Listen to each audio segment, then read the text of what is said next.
오후 예배 시간에 우리가 함께 살펴볼 말씀은 마태복음 5장 13절에서 16절까지의 말씀입니다. 이 마태복음 5장 13절에서 16절까지의 말씀입니다. 제가 가진 성경책 신약 5페이지에 있는데요. 짧은 절이라서 우리 함께 13절부터 16절까지 함께 읽도록 하겠습니다. 모두 함께 13절부터 16절까지 함께 읽도록 하겠습니다.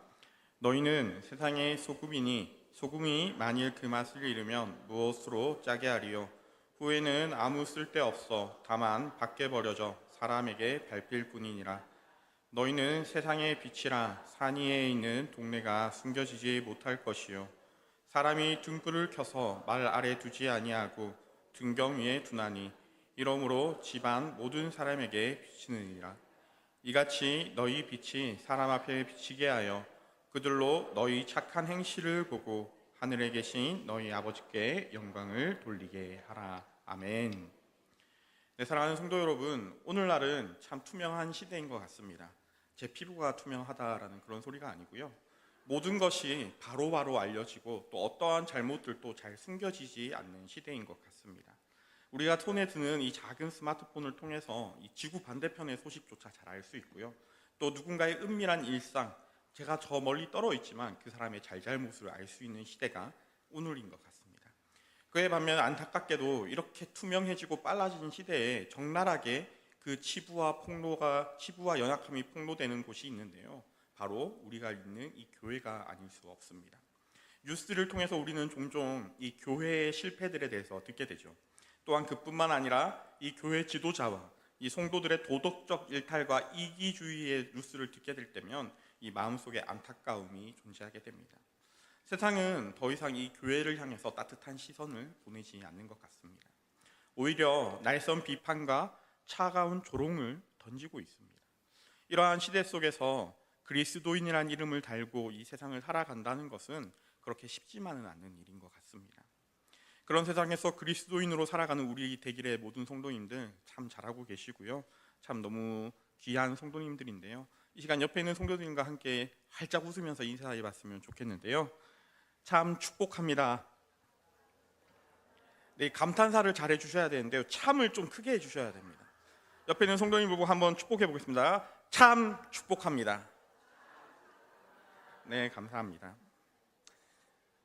오늘 우리가 함께 읽은 말씀은요, 우리가 너무나 잘 알고 있는 말씀인데요, 너희는 세상의 소금과 빛이다 라는 말씀입니다. 오늘 이 본문이 우리 성도님들에게는 어떠한 울림으로 다가오셨을까요? 저는 이 말씀을 처음 보면은 솔직히 말씀드리면 조금 부담스럽습니다. 제가 목사이기도 하지만 약간의 이 부담감을 준다고 그래야 되나요? 너는 소금이다. 이 소금까지는 그럴 수 있을 것 같아요. 제가 소금일 것 같긴 해요. 좀 짤 것 같아요, 제 몸이. 그런데 이 빛이다 그러면은 제 얼굴을 보면 어디가 빛일까? 뭐 제가 하얀 것도 아니고요. 그래서 좀 이제 내가 빛처럼 행동해야 되는 건가? 아니면 이 소금처럼 살아가야 되는데라는 그런 마음속에 부담감이 있습니다. 이 직장에서 쏟아지는 업무의 압박 등 우리 성도님들의 경우에는요, 또 위아래에 치이는 인간관계 속에서 또는 이 치솟는 물가 속에서 이 가정을 잘 지키는 일만 해도 이미 우리의 에너지가 모두 쓰여지고 있는데, 교회에 오니까 이제 너희는 소금이 되어라, 너희는 빛이 되어라 라고 말하는 것입니다.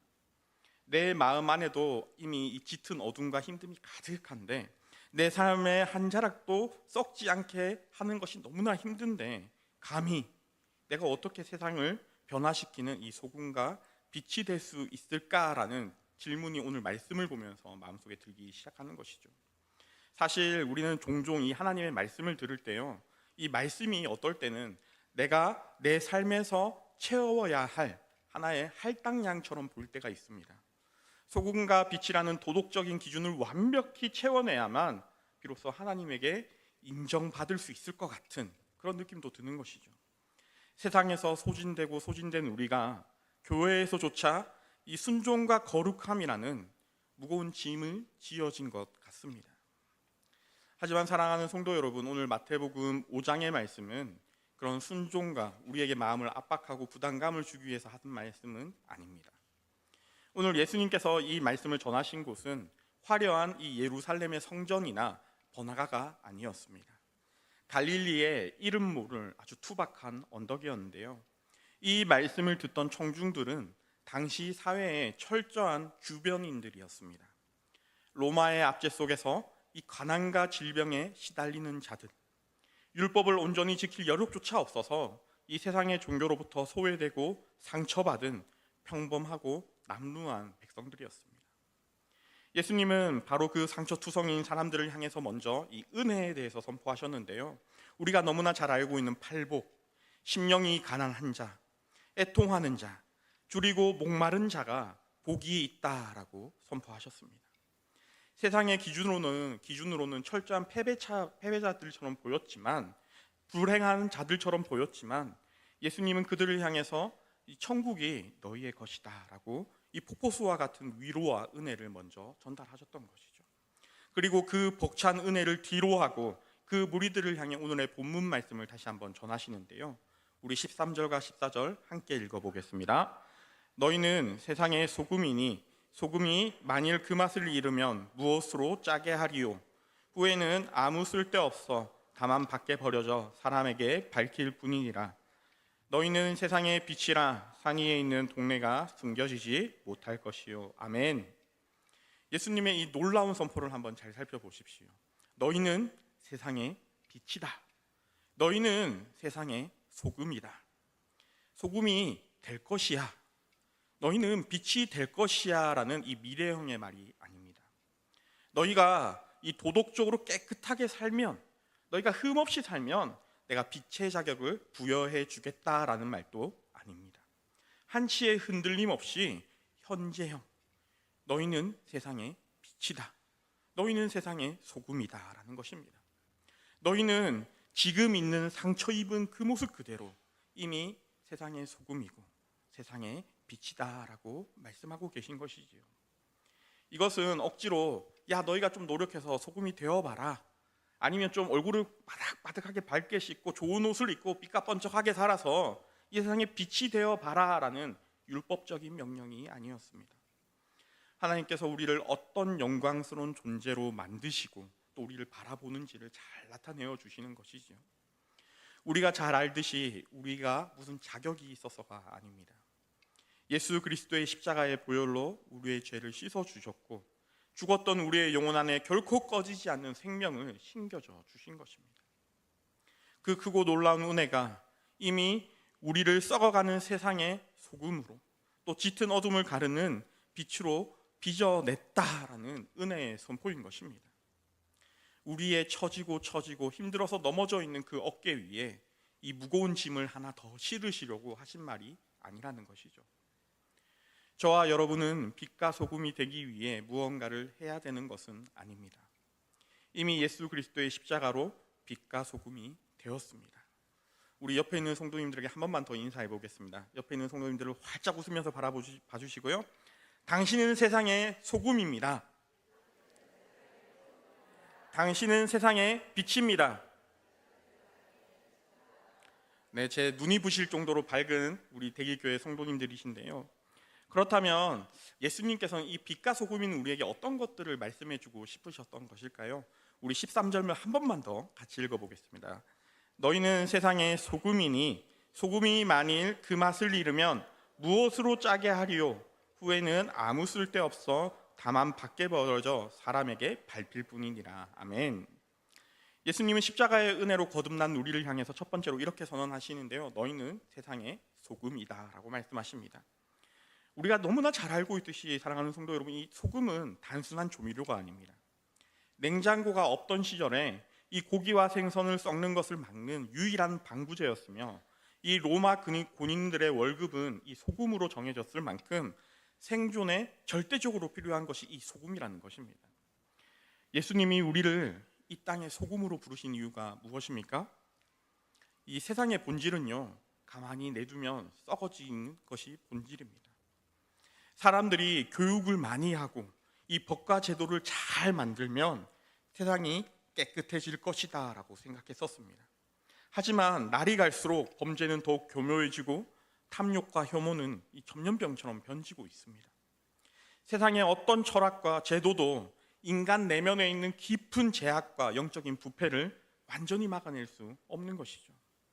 이 거대한 부패를 지연시키고 이 생명을 보존하는 힘이 바로 세상 곳곳에 뿌려져 있는 소금, 저와 여러분들에게 있다는 것입니다. 그런데 여기에 소금의 이 역설적인 특징을 잘 살펴보셔야 되는데요. 소금은 스스로 녹여져서 완전히 그 형체가 없어져야만 그 능력을 발휘합니다. 아무리 좋은 소금도 이 소금통 안에 가만히 있으면 그저 돌덩이일 뿐인 것입니다. 소금이 이 배추 사이사이로 스며들어서 자신을 녹여낼 때 비로소 부패가 멈추고 이 발효가 시작되는 것입니다. 우리의 신앙도 이와 같습니다. 교회 안에서 우리끼리만 할렐루야, 아멘, 은혜 받았습니다 외친다. 물론 그게 잘못됐다는 게 아니고 너무 좋지만 우리끼리만 그렇게 하면 우리는 아직 진짜 소금은 아닌 것이죠. 갈등이 얽힌 삶의 현장에서, 우리의 삶이 녹아져 있는 이 가정에서 나를 녹여내야 되는 것입니다. 내 자존심을 꺾는 것이며, 억울하지만 내가 먼저 손해를 감수하는 것이며, 남들이 목소리를 높일 때 묵묵히 밑바닥에 짐을 짊어지는 인생입니다. 참 쉽지 않은 일이긴 합니다. 그렇게 내가 부서지고 녹아질 때 비로소 이 가정의 깨어짐이 멈추고 직장의 부패가 멈추는 기적이 일어나기 시작하는 것이죠. 이어서 예수님이 우리를 소금으로 부르신 이유는 맛을 내기 위해서입니다. 세상의 사람들은 끊임없이 인생의 맛을 찾아 헤매는데요. 더 많은 돈을 움켜쥐는 매콤한 맛, 높은 자리를 호령하는 매운맛, 성공해서 자랑하는 달콤한 맛에 중독되어 있습니다. 하지만 그 자극적인 맛의 끝에는 알 수 없는 갈증과 깊은 허무함만 기다리고 있을 뿐입니다. 반면 십자가의 은혜로 거듭나는 성도가 세상에 뿜어내야 할 맛은 완전히 그 결이 다른데요. 세상은 강한 자가 독식하는 것이 복이라고 얘기하지만 예수님은 심령이 가난한 자, 애통하는 자, 긍휼히 여기는 자, 화평하게 하는 자가 복이 있다라고 선언하십니다. 이것이 기독교인만이 낼 수 있는 거룩한 이 성품의 맛, 예수 그리스도의 심장으로 세상을 뿜어내는 그런 은혜의 깊은 맛인 것이죠. 우리가 이 맛을 잘 보여주시는 분이 한 분 계시는데요. 제가 예전에도 한번 소개시켜 드린 적이 있는데, 이 부산 보금병원의 장기려 박사님이라는 분이십니다. 이 당대 최고의 외과 의사였던 그 장기려 박사님은 마음만 먹으면 이 큰 부와 명예를 동시에 가질 수 있는 분이셨는데요. 그러나 병원비를 내지 못해서 퇴원조차 하지 못하는 가난한 환자들을 보면 이 마음속에 깊은 긍휼을 품으셨고 그들을 향해 가서 이렇게 얘기하셨다고 합니다. 오늘 밤 뒷문을 열어줄 테니 몰래 도망치십시오. 그리고는 자신의 월급을 털어 이 고향까지 가는 차비까지 주었다고 합니다. 이 세상의 기준으로 보면 참 바보 같은 사람입니다. 하지만 그 긍휼의 손길을 통해서 절망에 빠진 영혼들이 이 장기려 박사님을 통해서 살아계신 예수 그리스도의 은혜와 긍휼의 깊은 맛을 맛보아 알 수 있었던 것이죠. 세상 어떤 성공 스토리에도, 어떤 자기 개발서에도 흉내 낼 수 없는 맛입니다.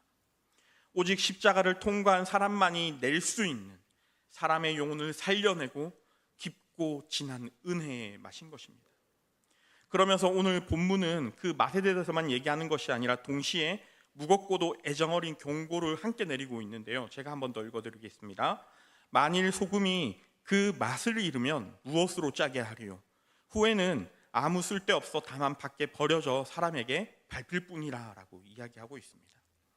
당시 이스라엘에서 쓰던 이 암염에는 불순물이 많이 섞여 있어서 이 보관을 잘못하면 이 짠맛이 다 빠져나가 버린다고 합니다. 그러면 이제 하얀 돌가루만 남게 되는데, 쓸모가 없어진 그 돌가루는 길가에 내버려져서 이 사람들 발에 밟히는 존재가 되는 것이죠. 십자가의 은혜를 알고 있다는 이 교회와 우리 성도님들이 세상 사람들과 똑같이 탐욕스럽게 살아가고 이 거룩한 희생의 맛을 잃어버린다면 이와 같은 존재가 된다는 것입니다. 그러나 사랑하는 성도 여러분, 오해하시지 마십시오. 이것은 하나님께서 내가 너희를 버려버리겠다라고 말씀하시는 협박이 아닙니다. 소금으로 부름받은 우리가 그 사명을 잃어버릴 때 이 맞이하게 될 비극에 대한 아버지의 깊은 탄식이자 애정어린 경고인 것입니다. 맛을 잃은 성도, 이 희생이란 단어를 잃어버린 교회는 세상을 살리지 못할 뿐만 아니라 결국 세상의 조롱거리로 전락하고 만다는 이 차가운 영적 현실에 대해서 이야기하고 있는 것이죠. 사랑하는 성도 여러분, 우리는 세상 사람들과 다르게 살 수밖에 없는 존재로 지음을 받았습니다. 썩어가는 세상 속에서 조용히 내 자존심을 꺾는 이 노가짐은 십자가와 이웃의 아픔을 부둥켜 안는 온유와 긍휼의 맛을 낼 수 있는 그런 우리 대길교회가 되어야 되지 않겠습니까? 네, 다시 한 번 더 질문하겠습니다. 이 맛을 낼 수 있는 우리 대길교회가 되어야 되지 않겠습니까? 이 영광스러운 소금의 사명에 우리의 팍팍한 일상 가운데 온전히 회복되기를 주님의 이름으로 축복드립니다. 제가 왜 이렇게 많이 물어보시는지 혹시 아십니까? 항상 이 전날에 큰 행사가 있었던 날에는 많은 분들이 깊은 수면 중에 이제 또 은혜를 받으시긴 하는데요. 그래도 한 말씀 더 같이 공유하고 이렇게 계속 물어보고 또 크게 말씀해달라 부탁드리는 것이니 주무셔도 됩니다. 깊은 수면 중에 있으셔도 되는데 또 이제 깰 때는 함께 읽어주시면 감사하겠습니다. 우리가 소금에 대해서 살펴봤는데요. 이어서 예수님은 두 번째로 우리의 영광스러운 존재성을 이 빛이라고 표현해서 말씀해 주고 계시는데요. 우리 14절을 함께 읽어보겠습니다. 너희는 세상의 빛이라 산 위에 있는 동네가 숨겨지지 못할 것이요. 아멘. 인류의 역사는 언제나 이 어둠을 몰아내기 위해 이 빛을 찾아온 이 투쟁의 역사라고 생각합니다. 사람들은 훌륭한 교육과 이 이성 그리고 눈부시게 발전하는 과학 기술이 세상의 어둠을 완전히 몰아내고 이 인류에게 유토피아를 가져다 줄 것이다 믿었습니다. 인간 스스로 어둠을 이길 완벽한 빛을 만들어낼 수 있다는 이 교만함에 있었던 것이죠. 우리가 너무나 잘 알고 있는 이 노벨상의 주인 이 알프레도 노벨의 이야기를 한번 살펴보면요, 노벨은 험한 산을 뚫고 이 길을 내는 이 광산 노동자들이 이 위험한 폭약에 희생되지 않도록 이 다이나마이트라는 것을 개발했습니다. 인류의 고단한 삶을 풍요롭게 만들어줄 이 이성과 과학이라는 눈부신 빛이 탄생한 것처럼 보였습니다. 하지만 인류는 그 위대한 발명품을 생명을 살리는 빛으로 사용하지 않습니다. 오히려 서로를 죽이고 영토를 빼앗는 끔찍한 살상 무기로 전락시키고 말았습니다. 1888년 어느 날 노벨은 신문에 자신의 부고 기사를 마주하게 됩니다. 이 자신의 형이 죽었는데 기자들이 착각해서 이 노벨이 죽은 줄 알고 기사를 냈는데요. 그 헤드라이트가 죽음의 상인 사망하다. 인류를 위해 밝혔다고 믿었던 이 과학의 불꽃이 도리어 세상을 파괴하는 참혹한 꼬리표가 되어 돌아왔을 때 이 노벨이 깊은 절망감에 쌓였다고 합니다. 이 비극적인 이야기가 우리에게 교훈해 주는 것이 한 가지 있는데요.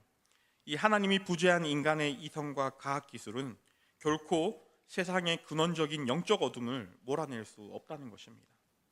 내면이 부패한 인간이 스스로 만들어낸 빛은 결국 또 다른 폭력과 상처만을 남긴다는 것입니다. 그렇다면 오늘 우리가 읽어본 이 세상의 빛이다라는 말은 무슨 뜻일까요? 우리는 세상을 밝힐 선한 능력이나 거룩한 빛이 스스로 뿜어져 나오지 않습니다.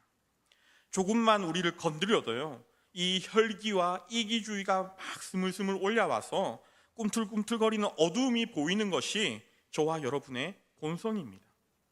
그러나 그런 우리가 이 빛의 근원인 예수 그리스도를 정면으로 마주할 때 그 빛을 받아서 어두운 밤하늘을 환하게 밝힐 수 있는 것입니다. 참 빛으로 이 땅에 오신 예수 그리스도를 깊이 바라볼 때 우리가 빛이 내는 것을 가능하다는 것입니다. 내가 빛을 내는 것이 아니라 내 안에 계신 예수의 빛이 나라는 통로를 통해서 세상 밖으로 반사되어 가는 것이죠. 예수님께서는 이런 빛의 특징을 말씀해 주고 계시는데요. 14절과 15절입니다. 제가 한번 읽어드리겠습니다. 산 위에 있는 동네가 숨겨지지 못할 것이요, 사람이 등불을 켜서 말 아래 두지 아니하고 등경 위에 두나니 이러므로 집안 모든 사람에게 비치느니라. 아멘. 짙은 어둠 속에서 작은 촛불 하나라도 숨길 수가 없다는 것입니다. 우리 안에 예수님의 그 놀라운 십자가의 빛이 들어오면 결코 그것을 우리가 감출 수 없습니다. 십자가의 은혜로 내 영혼에 불이 붙어 있는데 어떻게 이전과 똑같이 죄와 타협하며 살아갈 수 있겠냐라는 말인 것입니다. 우리가 지금 머물고 있는 그 팍팍한 삶의 자리에서, 치열하게 씨름하는 삶의 현장에서 수많은 갈등 속에서 묵묵히 지켜야 하는 이 가정 속에서 이 모든 자리들은 내가 어쩌다 보니 그 자리로 내몰린 곳이 아닙니다. 바로 그곳이 하나님께서 영적 어둠을 밝히기 위해 여러분을 가장 높이 세워두신 이 거룩한 부르심의 자리라는 것입니다. 그러면 우리는 빛을 가진 우리는 무엇을 해야 합니까? 우리 16절인데요. 함께 읽어보겠습니다. 이같이 너희 빛이 사람 앞에 비치게 하여 그들로 너희의 착한 행실을 보고 하늘에 계신 너희 아버지께 영광을 돌리게 하라. 아멘. 이 성도가 가지고 있는 이 빛은요, 마음속의 평안함이나 이 예배당 안에 이 종교적인 감정으로만 머물러서는 안 됩니다. 세상 사람들의 눈에 분명하게 보이는 구체적인 착한 행실로 나타나야 한다는 것입니다. 이 착한 행실이라고 얘기 드리니까 앞서 말했듯이 그 부담감이 몰려오기 시작하는데요, 이 거창하게 전 재산을 팔아 구제해라 라고 말하는 것이 아닙니다. 가정이라는 작은 촛불 위에서 이 피곤하다고 핑계내며 짜증을 내는 대신에 한 번만 더 따뜻한 시선으로 여보 내가 설거지 해줄게, 막 애들 때문에 막 짜증내고 있는 아내의 모습을 바라보면서 한숨을 푹푹 쉬면서 아휴 쟤는 누구 닮아서 저럴까가 아니라 우리 아이들을 따뜻하게 안아주며 기도해주고 사랑해주는 것입니다. 직장이라는 촛불 위에서 모두가 책임을 회피할 때, 누군가의 뒷담화를 하며 누군가를 공격할 때 묵묵히 남겨진 짐을, 또 누군가의 아픈 마음을 정직하게 감당하고 위로해 주는 것입니다. 나의 것을 조금 덜어내어서 약자들을 향해 먼저 지갑을 열어주는 것이죠. 이 작지만 능동적인 순종들이 모여 이 세상을 밝히는 행실이 되는 것입니다. 주일마다 듣는 하나님의 말씀이 이 내 삶의 손과 발을 통해서 이 구체적인 행동과 섬김이 되어 세상을 향해 흘러나갈 때 비로소 세상은 이 짙은 어둠 속에서 한 줄기의 빛을 바라보게 되는 것입니다. 사랑하는 성도 여러분, 예수님께서는 자격 없는 우리를 은혜로 부르셨습니다. 믿으십니까? 또한 저와 여러분들을 세상의 소금과 빛으로 삼아 주셨습니다. 그리고 이 우리의 일상생활 속에서 착한 행실이라는 구체적인 빛을 비추며 살라라고 말씀하고 계십니다. 그러면 사랑하는 성도 여러분, 우리가 기꺼이 손해를 보고 우리가 착한 행실로 세상을 밝혀야 하는 궁극적인 목적이 무엇일까요? 우리가 도덕적으로 또 교회적으로 칭찬받으면서 훌륭한 사람이다, 대길교회 어느 목사님은, 대길교회 어느 집사님은 참 좋은 분이시다 라는 것을 세상에 증명하기 위해서입니까? 아니면 이 대길교회 평판을 이 대방동과 신길동을 넘어 아시아 전체에서 최고의 교회로 만들기 위해서입니까? 그렇지 않습니다. 오늘 본문 마지막 16절에 이 절대적인 목적이 확실하게 드러나고 있는데 제가 읽어드리겠습니다. 그들로 너희 착한 행실을 보고 이 하늘에 계신 너희 아버지께 영광을 돌리게 하라. 아멘. 구제는 예수님 당시 이 바리새인들과 서기관들이 정말 철저히 했던 것 중에 하나입니다. 철저하게 금식을 하면서 율법을 지키면서 구제를 하고 어려운 사람을 도왔던 것이 그들입니다. 그러나 예수님께서는 그들을 대놓고 책망하셨는데요, 그들의 선행은 철저히 사람들의 시선을 자기 자신에게로 끌어모으기 위한 도구였기 때문에 그렇습니다. 사람들은 바리새인들의 선행을 보고 하나님을 찬양하며 하나님의 선하심을 이야기한 것이 아니라 이 바리새인들에게 훌륭하다며 박수를 보낸 것입니다. 그들의 선한 행동은 그저 자신의 의로움을 드러내기 위한 거울이었습니다. 그러나 십자가의 은혜로 거듭난 성도의 삶은 철저하게 맑고 투명하게 닦인 이 유리창과 같이 되어야 합니다. 길을 걷다가 여러분 이 쇼 윈도우에 투명한 유리창을 보는 사람들은 이 유리창의 재질이 뭔지, 이 테두리가 무엇이 그런지 그런 것에 관심 가지지 않습니다. 사람들의 시선은 이 유리창 너머에 있는 그 너머에 진열된 상품 또는 아름다운 보석들을 바라보며 그것들을 바라보게 되는 것이죠. 우리의 삶도 이와 같아야 합니다. 우리가 묵묵히 희생하고 기꺼이 이웃을 사랑할 때 세상 사람들은 우리의 착한 행실이라는 이 투명한 유리창을 통해서 우리 너머에 계신 빛의 근원, 곧 하늘에 계신 우리 아버지를 우리의 삶을 통해서 바라보아야 하는 것이죠. 저 사람은 도대체 왜 저렇게 믿지는 장사를 하며 살지? 모두가 자기 살 길만 찾는 이 삭막한 시대에 저 사람은 도대체 무엇이 있길래 저렇게 평안할 수 있지.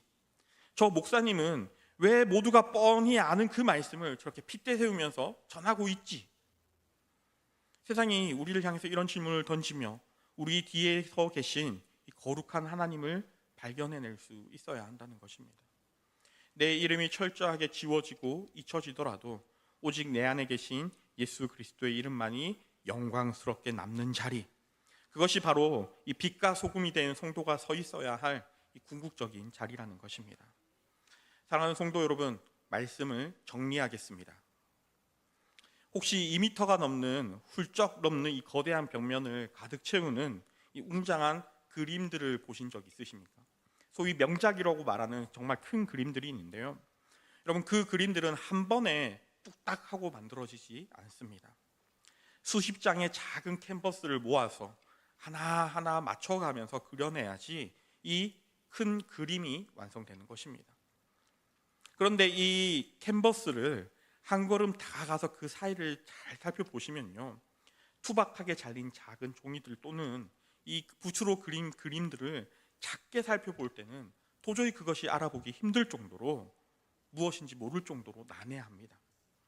그러나 그 조각 하나하나를 떼어놓는 것이 아니라 그 조각 하나하나를 모았을 때 비로소 그것이 완벽한 작품이 되는 것이죠. 우리의 일상도 이와 같다고 볼 수 있습니다.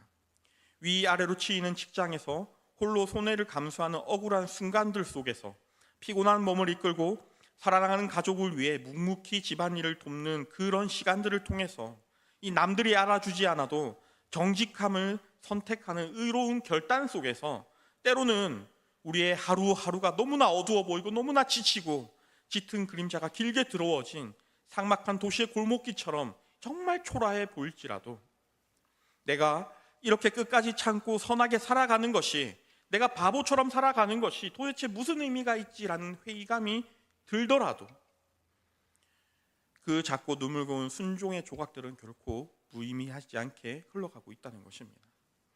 한 걸음 뒤에 물러서서 이 완성된 전체의 모습을 한번 보십시오. 하나님께서는 여러분의 눈물과 땀방울이 밴 그 작은 행실이라는 이 작은 조각들이 하나님께서 원하신 거대한 캔버스 위에 모으시고 한치의 오차도 없이 정밀하게 이어 붙이시고 짙은 그림자와 같았던 억울하고 외롭고 슬프고 고난당하고 답답한 우리의 삶과 같았던 그러한 고난조차도 작품의 깊이를 더하는 아름다운 명암이 되어 마침내 세상 어떤 어두움도 삼킬 수 없는 선명하고 찬란한 이 하나님의 영광이라는 웅장한 명작으로 만들어내어 계신다는 것입니다. 사랑하는 성도 여러분, 우리는 지금처럼 그저 하루하루를 살아남기 위해 이 험한 세상에 던져진 존재가 아닙니다.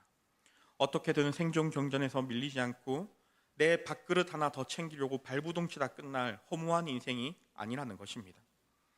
우리는 부패하여 썩어가는 이 세상을 보존하기 위해서, 이 짙은 어둠 속에 헤매는 영혼들에게 이 생명의 빛을 비추기 위해서 위대한 하나님으로부터 세상 가운데 보냄받은 거룩한 사명자들입니다. 여러분이 서 있는 그 가정, 그 직장, 그것이 바로 여러분들의 사역지입니다. 자격 없는 우리를 소금으로 빛으로 불러주신 그 놀라운 십자가의 은혜를 우리의 가슴속 깊이 새깁시다.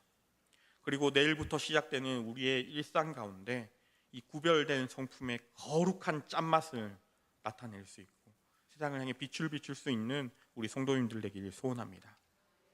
오직 하나님께 영광을 올려드릴 수 있는 세상에서 가장 아름답고 위대한 예배자가 되어주시기를 부탁드리며 그와 함께 동행하시는 하나님의 놀라운 함께하심과 또 위로와 평안, 또 주님께서 주시는 놀라운 기쁨이 우리 성도님들의 삶에 함께하기를 간절히 축복합니다. 기도하겠습니다. 사랑이 많으신 하나님, 오늘 또 이 주일에 주님과 함께 모여 하나님의 말씀 듣고 찬양하고 또 기도하며 거룩한 시간 하나님 앞에 함께 보냈습니다. 하나님, 오늘 우리가 들었던 그 하나님의 말씀들 우리의 삶에서 착한 행실로 이어질 수 있도록 주님 축복하여 주십시오. 비록 작고 작은 우리의 하나의 행동이지만, 작고 작은 우리의 하나의 결단이고 너무나 보잘것없어 보이는 순종이지만 하나님께서 그 하나하나를 모으셔서 하나님의 위대한 명작을 만드시고 또 우리를 통하여 하나님의 영광 받으시는 놀라운 일이 우리 대기교회 성도님들의 삶과 가정과 이 교회 위에 일어나기를 소원합니다.